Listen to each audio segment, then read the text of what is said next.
এটা দিয়ে কি বের হইতে হবে? না, এদিকে বের হবে না, এদিকে ঢুকবে। টিকিটটা এখানে শো করে। যারা সামনে থেকে টিকিটটা নিচ্ছেন এখানে টিকিটটা শো করে ভিতরে প্রবেশ করবে। যারা টিকিটটা নেন না এখান থেকে নিয়ে যাবেন। টিকিট ফেলবেন না, সাথে রাখবেন। এই টিকিট দিয়ে 5 জায়গায় ঘুরবেন। ছাতা বন্ধ কর। এক জায়গায় কাটলেই 5 জায়গায় ঘুরে ঘুরে দেখতে পারবেন। এদিকে আসেন, আগে বুঝবেন কোথায় কি করবেন না দেখতে।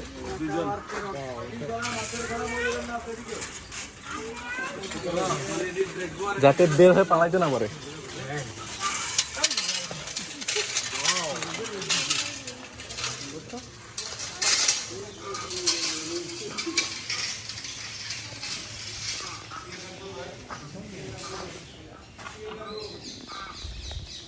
জোস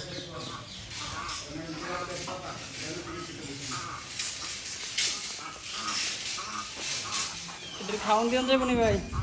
হ্যাঁ, আপনার হাতেও আসে বসতে পারে।